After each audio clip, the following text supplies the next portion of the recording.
Hello guys. I hope आप लोगों की ट्रेडिंग अच्छी जा रही होगी। लेकिन आज की मार्केट में आई होप बहुत लोगों ने शायद अपना पैसा गंवाया रहेगा, क्योंकि आज की जो मार्केट थी वो बायर्स के लिए बनी ही नहीं थी।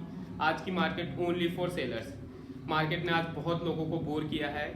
लेकिन ठीक है, कभी कभी मार्केट में ये दिन भी आते हैं। मार्केट में एक तरीके का देखा जाए तो करेक्शंस के दिन चल रहे हैं, जहाँ पे प्राइस करेक्शन तो हो गया है लेकिन टाइम करेक्शन बाकी है, जो कि मार्केट दिखा रहा है। और मोस्ट पॉसिबिलिटी चांसेस है कि वो भी ख़त्म हो जाएगा, और वो ख़त्म होने के आसार भी दिख रहे हैं, क्योंकि मार्केट लोअर लेवल्स पे एक साफ बाउंस दे रहा है।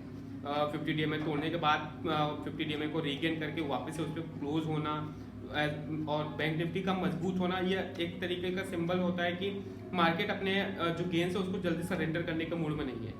और उस पर जो सपोर्ट कर रहा है वो सबसे बड़ा जो डेटा है वो है क्रूड ऑयल। ओपेक की मीटिंग में 2.5% का जो ग्लोबल डिमांड है क्रूड ऑयल का, ब्रेंट ऑयल का, वो घटा दिया गया। 2.5% मतलब आप ग्लोबल लेवल पे समझे तो बहुत होता है। मतलब अभी लोगों को, अगर आप लोगों को पता, मैं बेसिकली समझा देता हूँ कि जब डिमांड घटता है तो क्रूड ऑयल में बेनिफिट गिरता क्यों है। क्रूड ऑयल पे अभी अगर आप नॉर्मली सुने होंगे कि इंडिया में इथेनॉल पे सारी गाड़ियाँ, पेट्रोल में 20% का इथेनॉल मिक्स होता है, 25% का इथेनॉल मिक्स होता है। ब्राज़ील जो ऐसी कंट्री है जहाँ पे 80% से ज़्यादा गाड़ियों में इथेनॉल मिक्स होता है, वहाँ पे पेट्रोल से गाड़ी नहीं चलती।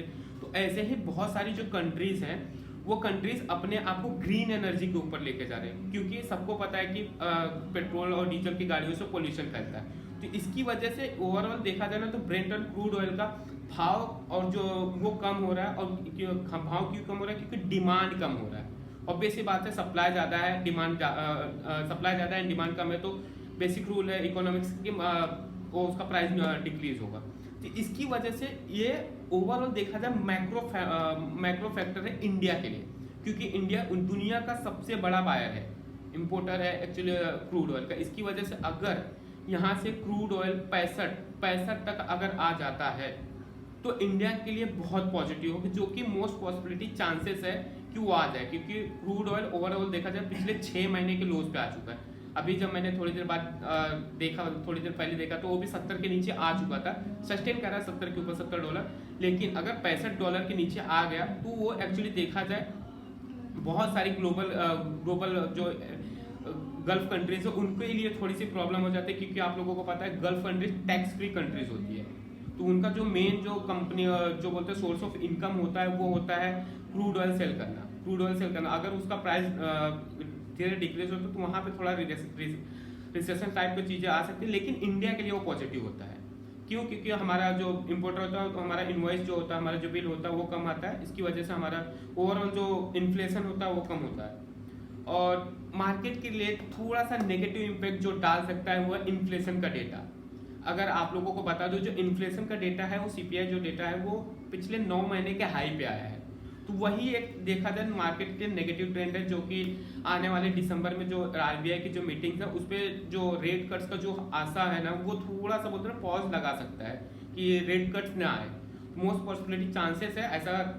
अगले महीने डेटा चेंज भी हो सकता है, क्योंकि महाराष्ट्र के या अपना इलेक्शन से अनाउंस होने वाले, अब माइट भी अनाउंस हो चुके रहेंगे, एंड झारखंड, तो 2 स्टेट के इलेक्शन अनाउंसमेंट होने वाले हैं। तो उसकी वजह से जो इम्पैक्ट आएगा अगले महीने को, जो इन्फ्लेशन डेटा आएगा उस पर एक तरीके का बोलते हैं ना मुहर लगेगी कि जो दिसंबर के जो RBI की जो मीटिंग है वहाँ पे जो रेट कट्स की जो पॉसिबिलिटी, जो लोगों ने बोला था 70% के आसपास लोग बोल रहे थे कि ये साल के एंड तक एक रेट कट आएगा, वो पॉसिबिलिटीज है।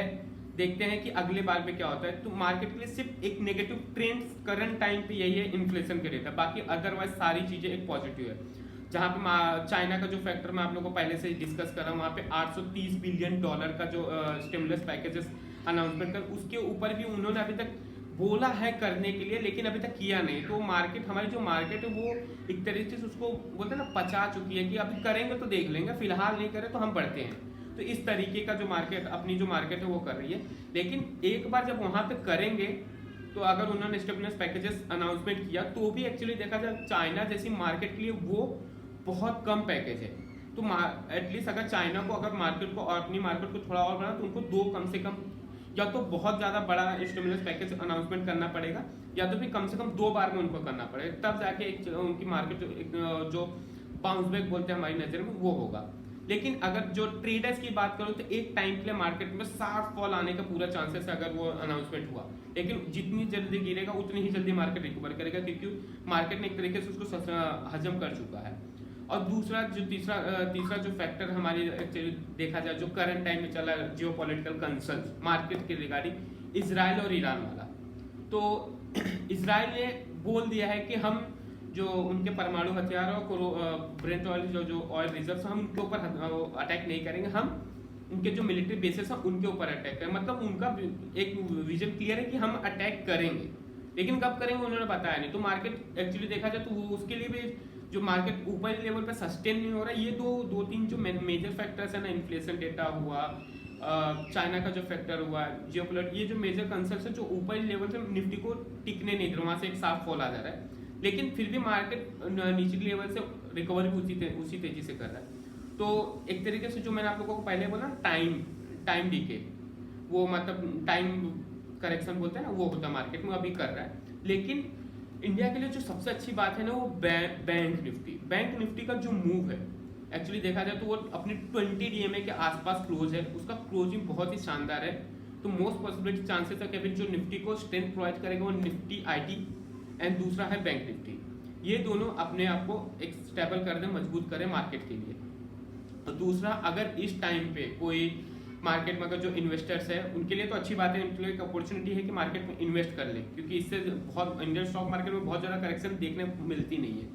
लेकिन अगर जो ट्रेडर है उनको क्या करना चाहिए, मैं आप लोगों को बता देता हूँ। करंट टाइम पे ट्रेडर्स को इंट्राडे ही बेसिस पे काम करना पड़ेगा, क्योंकि हम किसी भी पोजीशन को कैरी करके नहीं ले जा सकते। कैरी करके ले जा रहे हैं तो एक तरीके से बहुत बड़ा रिस्क होता है, क्योंकि कभी भी अगर आप कॉल लेके जा रहे हो तो कोई बड़ी बात नहीं कि कल 200 पॉइंट नेगेटिव हो जाएगी, कोई भी नेगेटिव कुछ अगर चाइना में स्टिमुलस पैकेज अनाउंसमेंट कर दिया तो एक बार के लिए तो मार्केट गिरेगी, लेकिन उसके बाद रिकवर। लेकिन एक बार अपना हाथ पांव फूल जाता है क्योंकि हमारा लॉस होते रहता है, तो हम अपने ट्रेड को जैसे ही क्लोज करेंगे हमारा वो ट्रेड प्रॉफिट में आने लगता है। तो ये प्रॉब्लम आती है, इसलिए मैं आप लोगों को बोल रहा हूँ कि इंट्राडे बेसिस पे ट्रेड कीजिए। दूसरा, जो सेक्टोरियल अगर जिसको ट्रेडिंग ही करना है लेकिन सेफ ट्रेडिंग करना है, तो वो स्टॉक स्पेसिफिक हो जाए, जहाँ पे स्टॉक्स के रिलेटेड अच्छे ट्रेड्स मिल रहे हैं। जैसे अगर देखना जाएंगे तो पिछले एक दिन में क्रूड ऑयल ऑलमोस्ट 8 से 9% गिरा। तो जो ऑल मार्केटिंग कंपनीज जैसे एचपीसीएल, बीपीसीएल, आईओसी, ये सारी जो कंपनीज है इनको काफ़ी बेनिफिट होगा। तो अगर किसी को उनमें ट्रेड करना है तो वो ट्रेड कर सकते हो। वो एक्चुअली देखा जाए तो उनमें ज़्यादा पैसा बनने के पूरे आसार है। दूसरा देखा जाए तो फार्मा सेक्टर्स का जो इंडाइसेस है वो एक्चुअली देखा जाए तो ऑल टाइम हाई के वीकली ब्रेकआउट्स के कगार पे खड़ा हुआ। तो वहाँ के जो अच्छे स्टॉक्स हैं उनके ऊपर काम किया जा सकता है। बाकी जो रहे मार्केट का लेवल्स की बात किया जाए तो निफ्टी का जो सपोर्ट है, सबसे बड़ा सपोर्ट है वो 25,000। एक्चुअली देखा जाए तो साइकोलॉजिकल सपोर्ट है वो 25,000, लेकिन मेरे हिसाब से बोलेंगे तो 920 के ऊपर मार्केट जब भी मार्केट सस्टेन करे तो मोस्ट पॉसिबिलिटी चांसेस है कि ऊपर एक बार मार्केट वहां तक तोड़नी नहीं चाहिए। अगर तोड़ी तो वापस से अपना जो वीकली जो लो है 694 वो तोड़ सकती है, लेकिन बहुत कम चांसेस है कि अपना लो तोड़े। कुछ ऐसा न्यूज वगैरह आएगा तो बात अलग है, लेकिन बहुत कम चांसेस है कि 920 के नीचे मार्केट सस्टेन करे। और अगर टारगेट की बात करें तो मार्केट अभी देखा जाए तो उसके लिए जो सबसे बड़ा करंट टाइम पर जो टारगेट है वो 218 का है। 218 मार्केट को सस्टेन करना पड़ेगा, क्योंकि वहाँ पे जो मंथली बेसिस पे जो कॉल राइटर्स बैठे हुए वो प्लस जो हमारा जो 20 डीएम है वो धीरे धीरे नजदीक आ रहा है। तो एक तरीके से 20 डीएम में मार्केट इतनी जल्दी से जितनी अगर तोड़ता है ना तो उतनी जल्दी रीगेन नहीं करता है। तो वही जो 20 डीएम का जो फैक्टर है वो काम कर रहा है मार्केट के लिए अभी फिलहाल। उसकी अगर आप लोग मार्केट देखेंगे तो 208 से नीचे आ गया, 212 218 से नीचे आ गया। तो उसकी वजह से ये फैक्टर्स है। और जहाँ तक रही बैंक निफ्टी की बात, तो बैंक निफ्टी में आप लोगों को बता दूं एक सेट बेटर है निफ्टी से। निफ्टी में ज़्यादा बैंक निफ्टी ज़्यादा स्ट्रेंथ नजर आ रही है, क्योंकि वो अपना 20 डे में 2 बार रीगेन किया और वहाँ पे स्टेबिलिटी आई है। वहाँ पे स्टेबिलिटी आई है। जो HDFC है वो भी अपने 20 DMI के ऊपर 20 DMI पे ट्रेड कर रहा है। और ICICI बैंक एक तरीके से बैंक निफ्टी को काफ़ी सपोर्ट कर रहा है। इसकी वजह से बैंक निफ्टी एक सेट बेटर लग रहा है एज कम्पेयर टू निफ्टी। और लेवल्स की बात की जाए तो लेवल्स के तौर पे अगर मैं बोलूँगा तो बैंक निफ्टी का जो सपोर्ट अभी बन रहा है करंट टाइम पे वो है 51,750 के आसपास। और जो रेजिस्टेंस बन रहा है करंट टाइम पे अगर मार्केट उसके बाद जो बढ़ेगा तो वो 52,050। एक बार 52,050 अगर क्रॉस होने लगे और 5 मिनट के कैंडल से सस्टेन करने लगे तो कोई बड़ी बात नहीं, आप लोगों को शॉर्ट कवरिंग में 52,500 एक शॉर्ट में, मतलब 15 मिनट के कैंडल में भी कोई बड़ी बात नहीं अगर वो दिख जाए तो, क्योंकि मार्केट में शॉर्ट्स भर भर के हैं। एक बार शॉर्ट्स कवरिंग आना चालू हुई तो हमें बहुत ही कम टाइम पे क्विक मूव मिल जाएगा बैंक निफ्टी में। तो हमें जो कल हम इस बात पे मॉर्निंग में जो हमारा मार्केट अपडेट होता है उस चीज़ पे डिस्कस कर लेंगे कि as per the gift Nifty क्या दे रहा है और यूएस मार्केट के हिसाब से हम आपको कल मॉर्निंग में अपडेट कर देंगे। Thank you.